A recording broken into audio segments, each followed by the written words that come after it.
ಶ್ರೀಗುರುಭ್ಯೋ ನಮಃ. ನರಸಿಂಹೋ ಕಿಲಾಜ್ಞಾನಮತಧ್ವಾಂತದಿವಾಕರः ಜಯತ್ಯಮಿತಸಜ್ಞಾನಸುಖಶಕ್ತಿಪಯೋನಿಧಿः ವ್ಯಾಸಾಯ ಭವನಾಶಾಯ ಶ್ರೀಶಾಯ ಗುಣರಾಶಯೇ ಹೃದ್ಯಾಯ ಶುದ್ಧವಿದ್ಯಾಯ ಮಧ್ವಾಯ ಚ ನಮೋ ನಮಃ. ಪ್ರಥಮೋ ಹನುಮಾನ್ ನಾಮ ದ್ವಿತೀಯೋ ಭೀಮ ಏವ ಚ ಪೂರ್ಣಪ್ರಜ್ಞಸ್ತೃತೀಯಸ್ತು ಭಗವತ್ಕಾರ್ಯ ಸಾಧಕಃ ಆಪಾದಮೌಲಿಪರ್ಯಂತಂ ಗುರುಣಾಮಾಕೃತಿಂ ಸ್ಮರೇತ್ ತೇನ ವಿಘ್ನಾಃ ಪ್ರಣಶ್ಯಂತಿ ಸಿದ್ಧ್ಯಂತಿ ಚ ಮನೋರಥಾಃ. ಸೃಷ್ಟಿಸ್ಥಿತ್ಯಪ್ಯಯೇಹ ನಿಯತಿದೃಶಿತಮೋ ಬಂಧಮೋಕ್ಷಾಶ್ಚ ಯಸ್ಮಾದಸ್ಯ ಶ್ರೀಬ್ರಹ್ಮರುದ್ರಪ್ರಭೃತಿಸುರನರ ದ್ವೇಷಶತ್ರುವಾತ್ಮಕಸ್ಯ ವಿಷ್ಣೋರ್ವ್ಯಸ್ತಾ ಸಮಸ್ತಾ ಸಕಲಗುಣನಿಧಿಃ ಸರ್ವದೋಷವ್ಯಪೇತಃ ಪೂರ್ಣಾನಂದೋ ವ್ಯಯೋ ಯೋ ಗುರುರಪಿ ಪರಮಃ ಚಿಂತಯೇತಂ ಮಹಾಂತಂ. ಜನ್ಮಾದ್ಯಸ್ಯ ಯತೋನ್ಮಯಾದಿತರತಶ್ಚಾರ್ಥೇಷ್ವಭಿಜ್ಞಸ್ವರಾಟ್ तेने ब्रह्महृदाय आदिकवये मुह्यन्ति यं सूरयः तेजो वारिमृदां यथा विनिमयो यत्र त्रिसर्गो मृषा धाम्ना स्वेन सदा निरस्तकुहकं सत्यं परं धीमहि. नारायणं नमस्कृत्य नरं चैव नरोत्तमं देवीं सरस्वतीं व्यासं ततो जयमुदीरयेत्. कृष्णाय वासुदेवाय हरये परमात्मने प्रणतः क्लेशनाशाय गोविन्दाय नमो नमः. ಶ್ರೀಮದ್ಭಾಗವತ ತೃತೀಯ ಸ್ಕಂದ ಚತುರ್ದಶ ಅಧ್ಯಾಯದಲ್ಲಿ 16ನೇ ಶ್ಲೋಕ. ಮೈತ್ರೇಯ ಉವಾಚ ಪರಮೇಷ್ಟಿ ತ್ವಪಾಂ ಮಧ್ಯೆ ತಥಾ ಸನ್ನಾಮ ವೇಕ್ಷ್ಯ ಗಾಂ ಸನ್ನಾಂ ಅವೇಕ್ಷ್ಯ ಗಾಂ ಕಥಮೇನಾಂ ಸಮುನ್ನೇಷ್ಯ ಇತಿ ದಧ್ಯೌ ಧಿಯಾ ಚಿರಂ. ಹಿಂದೆ ನೋಡಿದಂತೆ ಸ್ವಯಂಭುವ ಮನು ಒಬ್ಬರು ಬ್ರಹ್ಮದೇವರಲ್ಲಿ ಪ್ರಾರ್ಥನೆ ಮಾಡ್ತಾ ಇದ್ದಾರೆ.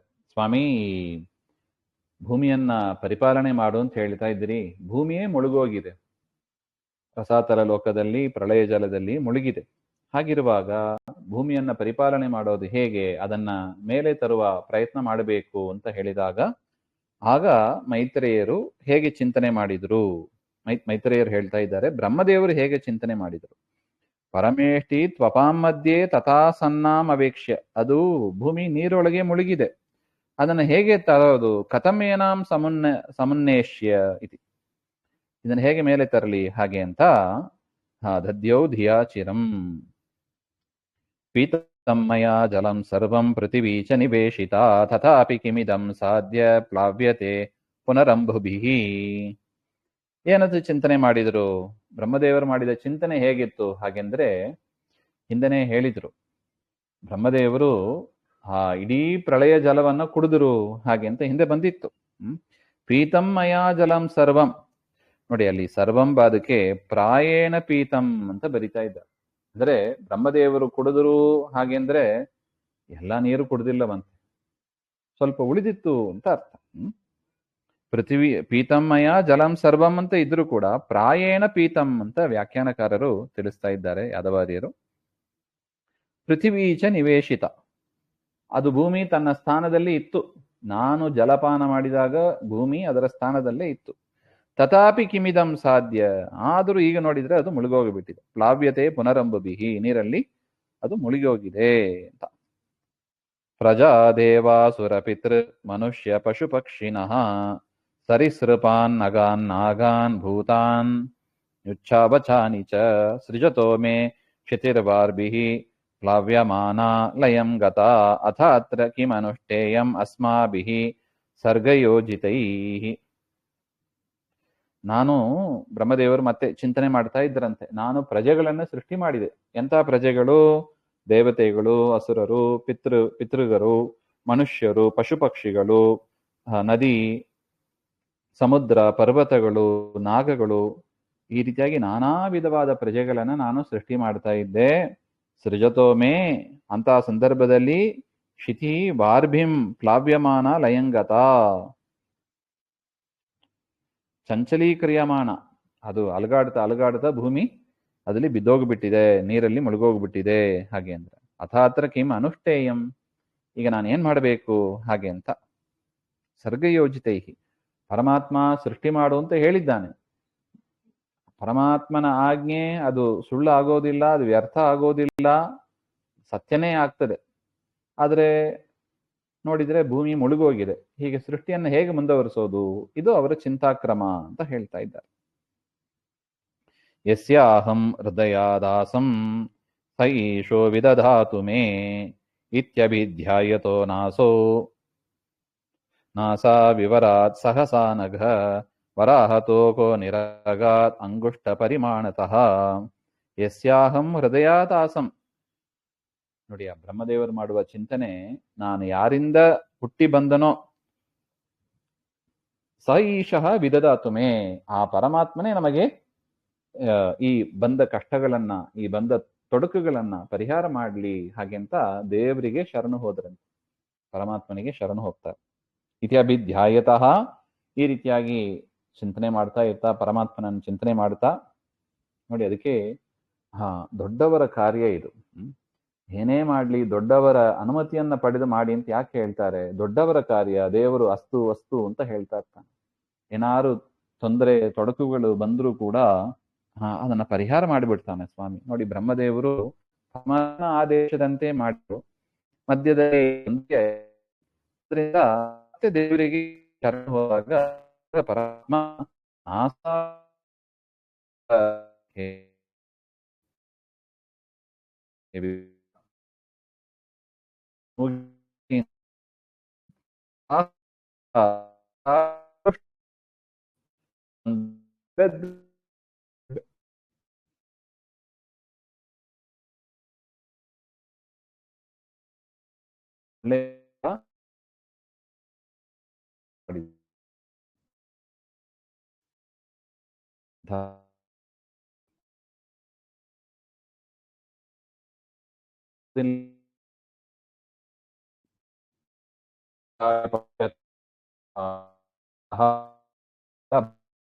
ಮಾತ್ರ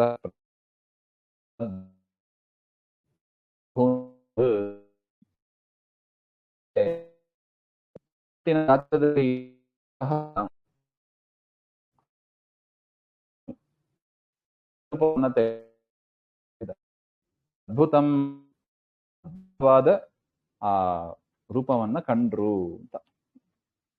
ಮರೀಚಿ ಮುಖ್ಯೈರ್ವಿಪ್ರೈಶ್ಚ ಕುಮಾರೈರ್ಮನುನಾ ಸಹ ದೃಷ್ಟ್ವಾ ತತ್ ಸೌಕರಂ ರೂಪಂ ತರ್ಕಯಾಮಾಸ ಚಿತ್ರದ. ಮರೀಚಿ ಮುಂತಾದ ಋಷಿಗಳು, ಬ್ರಾಹ್ಮಣರು ಎಲ್ಲರೂ ಕೂಡ ಕುಮಾರೈಹಿ ಅಂದ್ರೆ ಸನಕಾದಿಗಳು ಎಲ್ಲರೂ ಕೂಡ ಸೌಕರಂ ದೃಷ್ಟ, ಆ ಹಂದಿ ರೂಪವನ್ನ ನೋಡಿ ತರ್ಕಯಾಮಾಸ, ಯಾರಿರ್ಬೋದು ಇವರ ಅವರ ಅನೇಕ ಪ್ರಕಾರವಾಗಿ ಚಿಂತನೆ ಮಾಡಿದರಂತೆ. ಯಾರಿದು ಹಾಗೆ ಆ ಚಿಂತಾ ಕ್ರಮವನ್ನು ಹೇಳ್ತಾ ಇದ್ದಾರೆ ನೋಡಿ. ಕಿಮೇತದ್ ಸೌಕರವ್ಯಾಜಂ ಸತ್ವಂ ದಿವ್ಯಮವಸ್ಥಿತಂ ಅಹೋಪತಾಶ್ಚರ್ಯಮಿದಂ ನಾಸಾಯಾಮೇ ವಿನಿಸೃತಂ ದೃಷ್ಟೋ ಅಂಗುಷ್ಟ ಶಿರೋ ಮಾತ್ರ ಕ್ಷಣಾತ್ ಗಂಡಶಿಲೋಪಮಃ ಅಪಿಸ್ವಿದ್ ಭಗವಾನ್ ಏಷಃ ಯಜ್ಞೋ ಮೇ ಖೇದಯನ್ಮನಃ ಇತಿ ಮೀಮಾಂಸತಸ್ತಸ್ಯ ಬ್ರಹ್ಮಣಃ ಸಹ ಸೂನುಭಿಃ ಭಗವಾನ್ ಯಜ್ಞಪುರುಷಃ ಜಗರ್ಜ ಆಗೇಂದ್ರ ಸನ್ನಿಭಃ.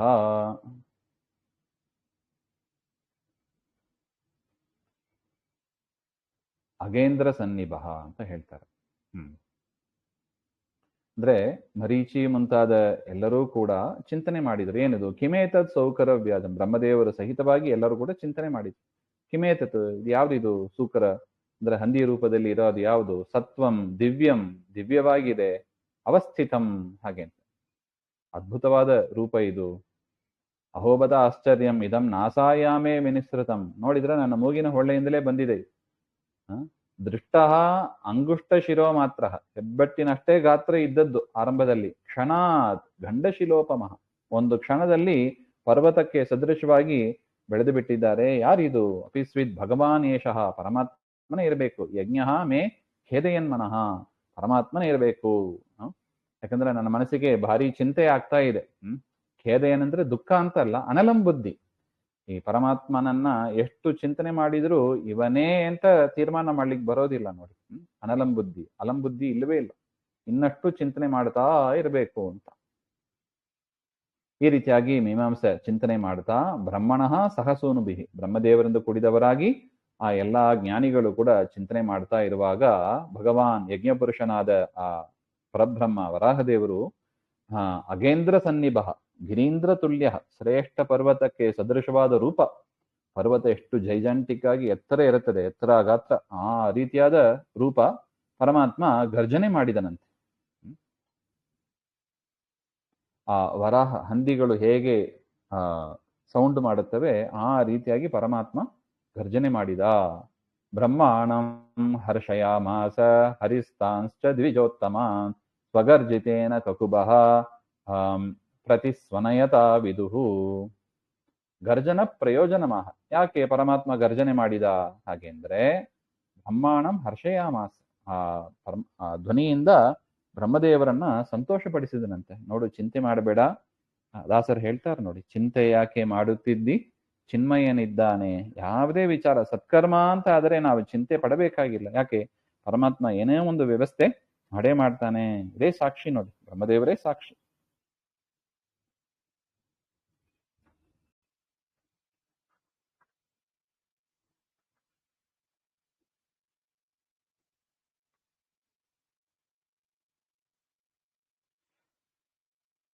ಈ ರೀತಿಯಾಗಿ ತನ್ನ ಗರ್ಜನೆಯಿಂದ ತಾನು ಸಾಕ್ಷಾತ್ ಪರಮಾತ್ಮ ಅಂತ ಹೇಳಿ ಆ ಬ್ರಹ್ಮದೇವರ ಮನಸ್ಸಿನಲ್ಲಿ ಇದ್ದ ಆ ಖೇದ, ಆ ಅನಲಂಬುದ್ಧಿಯನ್ನ ಏನೋ ಒಂದು ಕನ್ಫ್ಯೂಷನ್ ಅಂತ ಹೇಳ್ತಾರೆ, ಅದನ್ನ ಯದ್ಯಪಿ ಬ್ರಹ್ಮದೇವರಿಗೆ ಮನಸ್ಸಿನಲ್ಲಿ ಯಾವುದೂ ಇಲ್ಲ, ಆದರೂ ಕೂಡ ತೋರಿಸಿಕೊಡ್ತಾ ಇದ್ದಾರೆ ಸುರಜನ ಮೋಹಕ್ಕಾಗಿ. ಅದನ್ನ ಪರಿಹಾರ ಮಾಡಿದ ಹಾಗೆ ಅಂತ.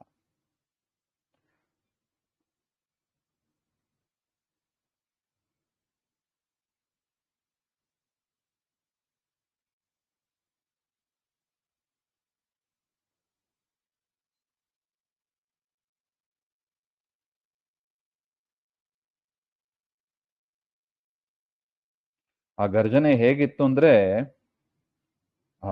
ಸ್ವಗರ್ಜಿತೇನ ಕಕುಬಃ ಪ್ರತಿಸ್ವನಯತ, ಅದು ಪ್ರತಿಧ್ವನಿ ಬರ್ತಾ ಇತ್ತಂತೆ. ಆ ಪರಮಾತ್ಮನ ಗರ್ಜನೆ ಆ 4 ದಿಕ್ಕಿನಿಂದಲೂ ಕೂಡ ಪ್ರತಿಧ್ವನಿ ಬರ್ತಾ ಇತ್ತು. ಅಂದ್ರೆ ಅಷ್ಟು ಜೋರಾಗಿ ಸೌಂಡ್ ಇತ್ತು ಅಂತ ಅರ್ಥ. ಅದನ್ನ ಕೇಳಿ, ಆ ಪ್ರತಿಧ್ವನಿಯನ್ನ ಕೇಳಿ ಬ್ರಹ್ಮ, ಮರೀಚಿ ಮುಂತಾದ ಎಲ್ಲರಿಗೂ ಕೂಡ ಹರ್ಷಯಾಮಾಸ, ಭಾರಿ ಸಂತೋಷ ಆಯ್ತಂತೆ. ಪರಮಾತ್ಮನೇ ಈ ರೀತಿಯಾಗಿ ಬಂದಿದ್ದಾನೆ ಹಾಗೆ ಅಂತ ಅವರಿಗೆ ಹರ್ಷ, ಸಂತೋಷ ಆಯ್ತು ಅಂತ ಹೇಳ್ತಾ ಇದ್ದಾರೆ. ನಿಶಮ್ಯ ತದ್ ಘರ್ಘರಿತಂ ಸ್ವಖೇದ ಕ್ಷಯಿಷ್ಣು ಮಾಯಾಮಯ ಸೂಕರಸ್ಯ ಜನಸ್ತಪಸ್ಸತ್ಯ ನಿವಾಸಿನಸ್ತೆ ತ್ರಿಭಿಃ ಪವಿತ್ರೈರ್ಮುನಯೋ ಗೃಣನ್ ಸ್ಮ. ಈ ರೀತಿಯಾಗಿ ತಸ್ಯ ವರಾಹಸ್ಯ ಘರ್ಘರಿತಂ ಸ್ವಜಾತಿ ಅನುಕರಣ ಧ್ವನಿಂ ಅಂತ ಬರೀತಾರೆ. ಆ ಹಂದಿಗಳು, ಆ ಜಾತಿಯವು ಹೇಗೆ ಶಬ್ದ ಮಾಡುತ್ತವೆ ಆ ರೀತಿಯಾಗಿ ಧ್ವನಿ ಮಾಡಿದ್ದನ್ನ ನೋಡಿ, ಸ್ವಖೇದ ಕ್ಷಪಯಿಷ್ಣು, ತನ್ನ ದುಃಖವನ್ನ ನಾಶ ಮಾಡಿದವನು ಪರಮಾತ್ಮನೇ ಆಗಿರಬೇಕು. ಮಾಯಾಮಯ ಸೂಕರಸ್ಯ, ಮಾಯೆಯ ಅಂದ್ರೆ ಮಹಿಮೆ ಅಂತ. ಮಾಯಾ ಶಬ್ದಕ್ಕೆ ಇಲ್ಲಿ ಮಹಿಮಾ ಅಂತ ವ್ಯಾಖ್ಯಾನ ಮಾಡ್ತಾರೆ. ಅದೇನು ದೇವರ ಮಹಿಮೆ, ಪೂರ್ಣವಾದ ಮಹಿಮೆ. ಮಾಯಾಮಯ ಅಂದ್ರೆ ಏನರ್ಥ? ಪೂರ್ಣವಾದ ಮಹಿಮೆಗಳು, ಉತ್ಕೃಷ್ಟತ್ವ ಮುಂತಾದ ಮಹಿಮೆಗಳು ಉಳ್ಳವ ಅಂತ ಅರ್ಥ. ಅಂತ ಪರಮಾತ್ಮ ಅಂದ್ರೆ ಅನಂತ ಗುಣಪೂರ್ಣ ಅಂತ ಅರ್ಥ. ಪೂರ್ಣ ಗುಣವುಳ್ಳ ಪರಮಾತ್ಮ ಸೂಕರ. ತಸ್ಯ, ಆ ಪರಮಾತ್ಮನನ್ನ ತ್ರಿಭಿಹಿ, 3ರಿಂದ, 3 ಅಂದ್ರೆ ಯಾವುದು? 3 ವೇದಗಳು, ಋಗ್ವೇದ, ಯಜುರ್ವೇದ, ಸಾಮವೇದ ಅಂತ 3 ವೇದಗಳಿಂದ, ಪವಿತ್ರೈಹಿ, ನಿರ್ದುಷ್ಟವಾದ ಆ ವೇದಗಳಿಂದ, ಅಗ್ರನನ್, ಅಸ್ತುವನ್ ಅಂತ ಸ್ತೋತ್ರ ಮಾಡಿದರು. ಬ್ರಹ್ಮ, ಮರೀಚಿ ಮುಂತಾದವರು, ಸನಕಾದಿ ಸನ್ಯಾಸಿಗಳು ಎಲ್ಲರೂ ಕೂಡ ಸ್ತೋತ್ರ ಮಾಡಿದರು ಪರಮಾತ್ಮನನ್ನ. ಹಾಗೆ ತೇಷಾಂ ಸತಾಂ ವೇದ ವಿತಾನಮೂರ್ತಿಂ ಬ್ರಹ್ಮಾವಧಾರ್ಯಾತ್ಮ ಗುಣಾನುವಾದಂ ನನರ್ಧ ಭೂಯೋ ವಿಬುಧೋಧಯಾಯ ಗಜೇಂದ್ರ ಲೀಲೋ ಜಲಮಾವಿವೇಶ.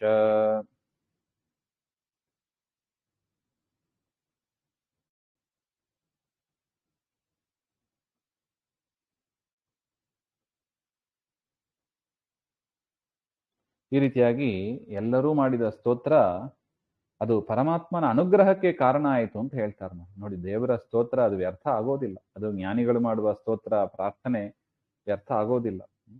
ತೇಷಾಂ ಸತಾಂ, ಸಜ್ಜನರು, ವೇದ ವಿತಾನ ಮೂರ್ತಿಂ, ವೇದಗಳಿಂದ ಮಾಡಿದ ಸ್ತೋತ್ರ. ವಿಸ್ತೃತಯ ಉಚ್ಯತೆ ಇತಿ, ವಿತನ್ಯತೆ ಅಂದ್ರೆ ವೇದ ವಿತಾನ ಅಂದ್ರೆ ವಿಸ್ತಾರವಾಗಿ ವೇದಗಳಿಂದ ಸ್ತೋತ್ರ ಮಾಡಿತು. ಅಂಥ ಸ್ತೋತ್ರ ಮಾಡಿಸಿಕೊಳ್ಳುವ ಮೂರ್ತಿ ಪರಮಾತ್ಮನ ಮೂರ್ತಿ ಅಂದ್ರೆ ಅಂಥದ್ದು. ಬ್ರಹ್ಮ ಸ್ತುತಿ ರೂಪಂ ವೇದಂ, ಬ್ರಹ್ಮಾದಿ ದೇವತೆಗಳಿಂದ ಸ್ತುತ್ಯವಾದ ರೂಪ ಅಂತ ಅರ್ಥ. ಶ್ರೀನಿವಾಸ ಕಲ್ಯಾಣದಲ್ಲೂ ಹೇಳ್ತಾರೆ ನೋಡಿ, ಆರಂಭದ ಶ್ಲೋಕ, ಬ್ರಹ್ಮರುದ್ರಾದಿ ವಂದ್ಯಂ ತ್ವಾಂ ಭಜೆ ವೆಂಕಟನಾಯಕಂ. ಪರಮಾತ್ಮನ ಒಂದು ಲಕ್ಷಣ ಅಂದ್ರೆ ಅದು. ಬ್ರಹ್ಮಾದಿಗಳು ಸ್ತೋತ್ರ ಮಾಡಿ, ಯಾರನ್ನ ಸ್ತೋತ್ರ ಮಾಡ್ತಾರೋ ಅದು ಪರಮಾತ್ಮನೇ ಆಗಿರ್ಬೇಕು. ಪರಮಾತ್ಮನ ಬಿಟ್ಟು ಬೇರೆಯವರನ್ನ ಬ್ರಹ್ಮಾದಿಗಳು ಸ್ತೋತ್ರ ಮಾಡೋದಿಲ್ಲ ಅಂತ ಬ್ರಹ್ಮಾದಿಗಳಿಂದ ಸ್ತುತಿಸಲ್ಪಡುವವನಾಗಿ ಪರಮಾತ್ಮ ಇದ್ದ. ಯಜ್ಞ ವಿಧಾನ ಮೂರ್ತಿ ಇತಿ ಪಾಠೆ. ಯಜ್ಞ ವಿಸ್ತಾರಾಂಗ ಜನಕ ಮೂರ್ತಿ, ಯಜ್ಞವನ್ನ ವಿಸ್ತರಿಸುವ ಮೂರ್ತಿ ವರಾಹ ಮೂರ್ತಿ ಅಂತ. ಆತ್ಮನಃ ಸ್ವಸ್ಯ ಗುಣಾನಾಂ ಅನುವಾದ ಯಸ್ಮಿನ್, ತನ್ನ ಗುಣಗಳ ಅನುವಾದವನ್ನ, ಅಂದರೆ ವೇದಗಳು ಅದು ಪರಮಾತ್ಮನ ಗುಣಗಳನ್ನ ಹೇಳ್ತಾ ಇದೆ. ವೇದಗಳನ್ನ ಹೇಳೋದು ಅಂದರೆ ಏನು? ಪರಮಾತ್ಮನ ಗುಣಗಳನ್ನ ಹೇಳೋದು ಅಂತಾನೆ ಅರ್ಥ. ಆ ರೀತಿಯಾಗಿ ಭೂಯೋಹೋ ನನರ್ದ, ಆ ಬ್ರಹ್ಮಾದಿಗಳು ಸ್ತೋತ್ರ ಮಾಡಿದರು, ಪರಮಾತ್ಮ ನರ್ತನ ಮಾಡಕ್ಕೆ ಶುರು ಮಾಡಿದ ಅಂತ ಹೇಳ್ತಾ ಇದ್ದಾರೆ. ಮತ್ತೆ ಮತ್ತೆ ಗರ್ಜನೆ ಮಾಡಿದ. ಅಂದ್ರೆ ಏನರ್ಥ? ಮತ್ತೆ ಇನ್ನಷ್ಟು ವೇದ ಸ್ತುತಿಯನ್ನ ಮಾಡಿ ಮಾಡಿ ಅಂತ ಸೂಚನೆ ಮಾಡುವಂತೆ ಪರಮಾತ್ಮ ಇನ್ನಷ್ಟು ಗರ್ಜನೆ ಮಾಡಿದ ಅಂತ ಹೇಳ್ತಾರೆ. ಈ ರೀತಿಯಾಗಿ ಕ್ರೀಡೆಯನ್ನು ಮಾಡ್ತಾ ಪರಮಾತ್ಮ ಗಜೇಂದ್ರ ಲೀಲಹ, ಹೇಗೆ ಒಂದು ಆನೆ ಸರೋವರದಲ್ಲಿ ಪ್ರವೇಶ ಮಾಡುತ್ತದೆ, ಆ ರೀತಿಯಾಗಿ ಪರಮಾತ್ಮ ಆ ಸಮುದ್ರ ಜಲದಲ್ಲಿ ತಾನು ಪ್ರವೇಶ ಮಾಡಿದ ಅಂತ ಹೇಳ್ತಾರೆ. ಆ ಪರಮಾತ್ಮನ ರೂಪ ಹೇಗೆ ಇತ್ತು ಅಂತ ವರ್ಣನೆ ಮಾಡ್ತಾ ಇದ್ದಾರೆ. ಉಕ್ಷಿಪ್ತವಾಲಃ ಕಚರಃ ಕಠೋರ ಸಟಾವಿಧುನ್ಮನ್ ಕರರೋಮಶತ್ವಕ್ ಪುರಾಹತಾಬ್ರಹ ಸ್ಥಿತಶೃಂಗ ಈಕ್ಷ್ಯ ಜ್ಯೋತಿರ್ವಿಭಾಸೋ ಭಗವಾನ್ ಮಹೀದ್ರಃ ಘ್ರಾಣೇನ ಪೃಥಿವ್ಯಾ ಪದವೀಂ ವಿಜಿಘ್ರನ್ ಕ್ರೋಡಾಪದೇಶಃ ಸ್ವಯಮಧ್ವರಂಗಃ ಕರಾಲದಂಶ್ರೋಪ್ಯ ಕರಾಲದೃಗ್ಭ್ಯಾಂ ಉದ್ವೀಕ್ಷ್ಯ ವಿಪ್ರಾನ್ ಘೃಣತೋ ವಿಷತ್ಕಂ. ಹಾಗೆಂತ 2 ಶ್ಲೋಕದಲ್ಲಿ ಆ ಪರಮಾತ್ಮ ಹೇಗಿದ್ದ ಅಂತ ವರ್ಣನೆ ಮಾಡ್ತಾ ಇದ್ದಾರೆ. ಮೊದಲು ಜಲಪ್ರವೇಶ ಮಾಡೋದಕ್ಕೆ ಪೂರ್ವ ಪರಮಾತ್ಮ ಬಾಲ, ಆ ಹಂದಿಯ ರೂಪದ ಬಾಲ ಇದಲ್ವಾ, ಅದನ್ನ ಮೇಲಕ್ಕೆ ಆಕಾಶಕ್ಕೆ ಎತ್ತಿದನಂತೆ. ಆ ಕುತ್ತಿಗೆ ಪ್ರದೇಶದಲ್ಲಿ ಇದ್ದ ಕೂದಲುಗಳು ಅದೆಲ್ಲ ಬಿಚ್ಚಿಕೊಂಡವು. ಮತ್ತು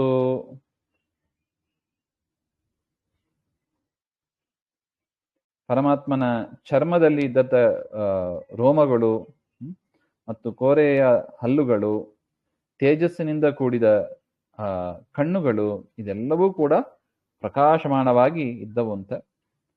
ಆಕಾಶವನ್ನ ಮುಟ್ಟತಕ್ಕ ಆ ಕಾಡಿಗಿಚ್ಚಿನಂತೆ, ಆ ಜ್ವಾಲಾಮುಖಿ ಪರ್ವತದಂತೆ ಪರಮಾತ್ಮ ಅಲ್ಲಿ ದರ್ಶನ ಕೊಟ್ಟ ಅಂತ. ಯಾವುದೋ ಒಂದು ಪ್ರಜ್ವಲಿಸ್ತಾ ಇರತಕ್ಕ ಒಂದು ಕಾಡುಗಿಚ್ಚಿನಂತೆ ಪರಮಾತ್ಮ ಕಾಣಿಸ್ಕೊಂಡ ಅಂತ ಹೇಳ್ತಾರೆ. ಜ್ವಾಲಾಮುಖಿ ಪರ್ವತ ಅಂತ ಕರೀತಾರ ಅಂತದನ್ನು. ಅಗ್ನಿಜ್ವಾಲಾ ತೇನ ವಿಭಾಸಃ.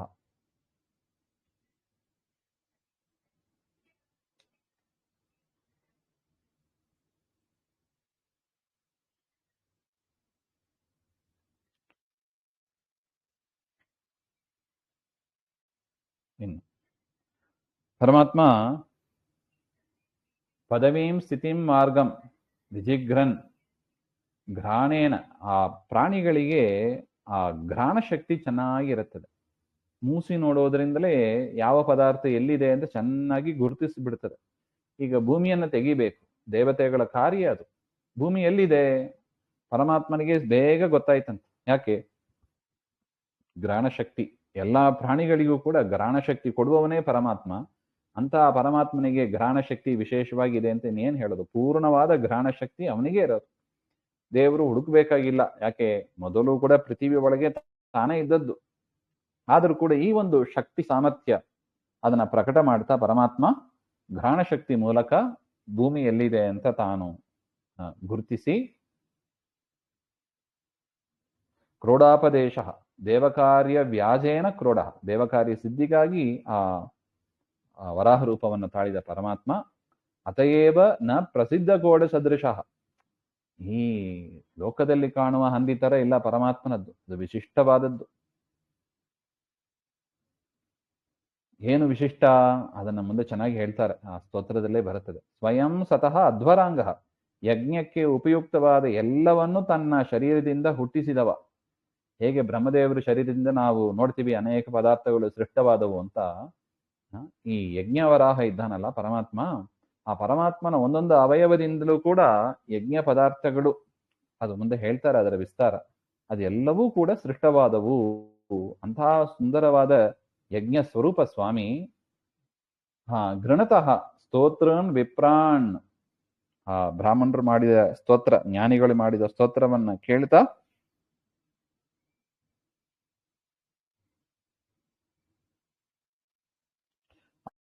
ಮಾಡತಕ್ಕ ಆ ಜ್ಞಾನಿಗಳ ಮೇಲೆ ಅನುಗ್ರಹ ದೃಷ್ಟಿಯನ್ನ ಬೀರ್ತಾ ಆದಿವರಾಹ ಸ್ವಾಮಿ ಜಲದಲ್ಲಿ ಪ್ರವೇಶ ಮಾಡಿದ ಅಂತ ಹೇಳ್ತಾರೆ.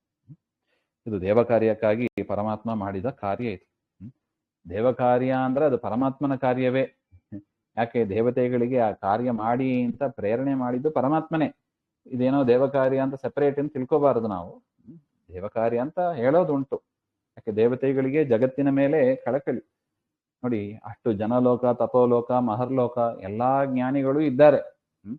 ಅವರು ಹಾಗೆ ಸಾಧನೆ ಮಾಡ್ಕೊಂಡು ಹೋಗಬಹುದಾಯಿತು. ಇಲ್ಲ, ಜಗತ್ತು ಬ್ರಹ್ಮದೇವರಿಗೆ ಏನ್ ಬೇಕಾಗಿದೆ ಹೇಳಿ ನೋಡಿ. ಅವರ ಸ್ಕೋಪು, ಬ್ರಹ್ಮದೇವರ ವಿಚಾರ ಎಷ್ಟು ವೈಡ್ ಇದೆ ನೋಡಿ, ಬ್ರಾಡ್ ಮೈಂಡೆಡ್ ಅಂತ ಹೇಳ್ತಾರೆ ನೋಡಿ. ನಾವು ನಾವು ನಮ್ಮ ಸಾಧನೆ ನೋಡಿ, ನಾವು ನಮ್ಮವರು ನಮ್ಮ ಮನೆಯವರು ಇಷ್ಟೇ, ಸುತ್ತಮುತ್ತ ಅಷ್ಟೇ ನಮ್ದು. ಅಕ್ಕಪಕ್ಕ, ಪಕ್ಕದ ರೋಡು, ಪಕ್ಕದ ಊರು, ಯಾವ ವಿಚಾರವೂ ಇರೋದಿಲ್ಲ. ಆದ್ರೆ ಬ್ರಹ್ಮದೇವರಿಗೆ ಹಾಗಿಲ್ಲ. ಇಡೀ ಲೋಕ, 14 ಲೋಕವು ಅದರ ಓನರ್ ಅವರು. ಅದಕ್ಕೆ ಆ ತರ ಚಿಂತನೆ, ವಿಶಾಲ ಚಿಂತನೆ ಇರಬೇಕು ಎಂಬ ಅದನ್ನು ಕೂಡ ತೋರಿಸಿಕೊಡ್ತಾ ಇದ್ದಾರೆ. ಬ್ರಹ್ಮದೇವರು ಹಾಗಿದ್ರೆ ನಡೀತಾ ನೋಡಿ, ತಾನುಂಟು ತನ್ನ ಸಾಧನೆ ಉಂಟು ಅಂತ. ಅದು ಹನುಮಂತ ದೇವರಿಗೂ ಸರಿ ಹೋಗಲ್ಲ, ಬ್ರಹ್ಮದೇವರಿಗೂ ಸರಿ ಹೋಗೋದಿಲ್ಲ.